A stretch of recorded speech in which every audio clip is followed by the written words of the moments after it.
ไม่สูงฮับตอนพี่น้องเฮาครับผู้ปันแห้งในตอนรายการข่าวใจหยอดคำกูก็กูก้นเขาวันเมื่อในก็เฮาครับมาพบมาทบกันแข่งวันหนึ่งไหนคะวันเมื่อในก็ดีมาดูอันนี้ปันกวนเกิดวันอาทิตย์อำนั้นก็กวนเกิดวันตะนังหน่วยไหนคะอ๋อพองอายุและอายุ20กว่าปีไหนคะอ๋อ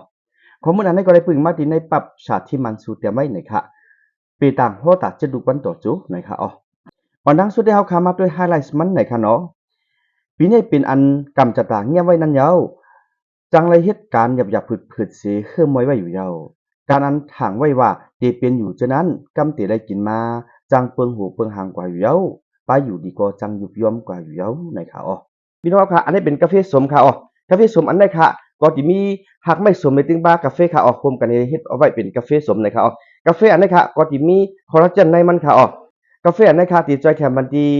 ดุบกับดุบตัวค่ะจมหูเขาเฮาคาเลยสัง จอมนกสอเขาคาเลยสังจอมแอวเขาคาเลยสังจอมแอวเขาคาเลยสังจอมตูขี้เขาคากล่องกัวเขาคาเจียมใช่ไหมครับป้อคากวนเขาคามวยลูกหยาบนางหยาบไปหยาบกว่าหยาบในจริงป้อคากินอันไหนจริงมันกัดจีกัดจอยกำเทียมปันเขาคาอันเจี๊ยบอันมวยอันก้วนอันคืนค่ะอ๋อฉะนั้นกล้าค่ะมันก็ตีกัดจอยปันบุพเขาคาหูเจี๊ยบหูคืนหูไข่เป็นไม่เปลี่ยนเจียมใช่ไหมก็มันก็ตีกัดจอยแทนบันเทิงอ๋อปยกมันก็ตีกัดจอยล่างบันเทิงไขมันในเส้นเลือดเขาคาเจียมใช่ไหมค่ะอ๋อเดี๋ยวเส้นนั้นค่ะเลือดขึ้นเจียมใช่ไหมก็มันตีกัดกำเทียมจอยปันป้าเนี่ยค่ะอ๋อ อ๋อค่ะอันนี้เป็นกาแฟสมค่ะอ๋อสำหรับพี่น้องเขาค่ะใครกินใครจ้ามตัวเนี่ยก็ตักเข้ามาเลยค่ะอ๋อ1 ถุงอันนี้ค่ะตั้งในมันติมีอยู่18ซองค่ะอ๋อกาขันมันได้ก็ที่มีอยู่283บาทด้วยนั่นค่ะอ๋อสำหรับพี่น้องค่ะใครกินด้วยใครจ้ามตัวเนี่ยก็ต้องตักเข้ามาเลยค่ะอ๋อที่ใน Facebook ข่าวยอดคำหารค่ะอ๋อกำให้เฮาค่ะขึ้นมาด้วยหูตีมันไหนค่ะเนาะก้นลูกวันอาทิตย์เขาอำนันก็ก้นวันตะนังหน่วยเขาสังอายุฮอดถึงมาในจูครบ20กว่าปีจะไหนโจเลยอยู่ในเสน่ห์แลพ่อนี่จ้าฮอดรัดไว้หนังปาไตไหน นำเสน่ห์จองมิตรปีหูแคบตีนจังออกกว่าอยู่เย้าย้อนไฟแหล่จังญาเพอุปาอยู่เย้าจังเป็นตั้งเป็นต้องตีหูเข่าตีตีนเจื้อในอยู่เย้าอำใจลงใหญ่เสยดาจังเลยใจสุกยุงจอมมาอยู่เย้าสั่งออกตั้งฮอดปะตั้งเสจังขึ้นเลยปอกมาอยู่เย้าสังอัดจอมอาเกียมจังลู่ซุ่มอยู่เย้าลองฮักลองแป้งกำอำไปลีตั้งก่อนเฮายังอันไว้นั้นจังเลยพิษหมอถังเปิงกันอยู่เย้า จำกินพิษปีไหนเฮ็ดการเฮื่อมอยไหลไข่ปูย่อยเสยตาอันมีพรดีเต็มโทนตั้งก้นวันเสน่ห์จังเลยพิษหมอกันสั่งออกเข้าดังกว่านาเจิงจันวันโตกจังทบเพอยู่เยาเปลี่ยนกำจะด่างเงียบไว้นั่นยาวจังเลยเฮ็ดการหยับผืดเสเฮื่อมอยไว้อยู่เยาการนันถังไว้ว่าเตเปลี่ยนอยู่เจอนั้นกำเตเลยกินมาจังเปิงหูเปิงหางกว่าอยู่เยาไปอยู่ลีกอจังยุบย่อมอยู่เยาตั้งหยับผืดอันหนึงเหยาอันหนึง เด็กเข้ามาจู้ว่าอยู่แล้วสังกวนลูกวันซอกจามาเฮ็ดแขกที่เฮือนกว่าเตก็เตลอดตั้งลองสุกยุงเจอในกว่าอยู่แล้วการงานสังก็อำสู่มันใจกวนให้เฮือนก้อนหนึ่งแลก้อนหนึ่งจังไข่หนาวอยู่แล้วมีลองสุกยุงเปิ้นจังหาลองสุกยุงใส่ในเฮาเสค้าขายชื่อเสียงเฮามีไว้อยู่แล้วกวนเฒ่าจังลูกตีไก่มาเฮ็ดแขกเฮาเสเหย้าก็จังมาเสียงในเฮือนเฮาอยู่แล้ว เปลี่ยนป่วนมาจะนั้นเงินตองจังหมดเสียงตั้งนำสีถึงหนังปีในมาเทียงก็เตหมดเสียงกว่าเทียงอยู่แล้วกำจะดาเป็นอันเงียมแห้งไว้แลพังสติตา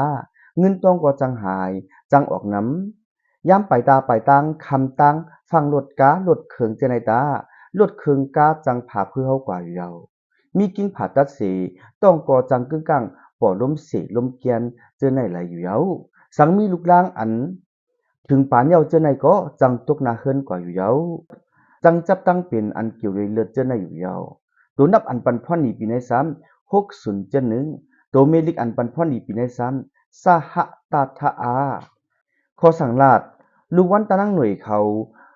ก้นลูกวันอาทิตย์เขาผู้ใดไผเสียอำว่าสังอายุฮอดถึงมา53ปีในจำทั่วเพอุปาทเดือดออกอย่างออกได้สังจังเป็นอมูขึ้นนุ่มขึ้นใจได้สัง ไปมังมีจังกับกินขันใจเลยสัง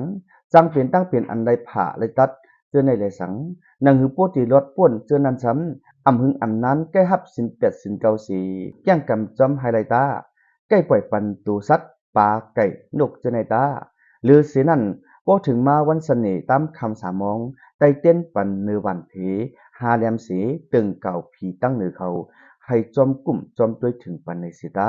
ย้อนสู่เอาตา ยาตะลาเป็นปีอันเงียมในนั้นทางเจียงอยู่แลพอถึงมาวันเกิดตามคำนั้นก็ปล่อยปันปาอาศักเจตีห้องน้ำหลวงตาลูกปันจองแหลงตีกองมูเกายอด เจ๋งเสน่ห์นันตาวันเสน่ห์กังในนั้นซื่อเยอยาเสเล่งปันโวตาเมโขเมตังหลู่ตันจ้องเก่าหมอนกองมูเก่าหมอนสลอบสลาอันเปิ้นยาสีขึ้นเมเจอนันตาเอาคะข้อมูลอันในก็ได้ปึงมาดีในปรับฉากที่มันสู่แต่ไม่ในเห็นแล้วมาปึนเพลับในปันพี่น้องเฮาคาผู้รับถอมในตอนรายการเฮาคากูก็กูก้นคะย้อนช่วยพี่น้องเฮาคาให้ได้อยู่ดีเกินว่าเหตุการณ์นั้นก็ให้ได้ขึ้นใหญ่บางมีดีเป็นเสกำคะไม่สงค่า ขายรถเครื่องมือสอง Yamaha M Slab ปี2016กาคัน35,000สังพี่น้องค่ะสนใจถึงตุ้งตักเข้ามาเลยค่ะ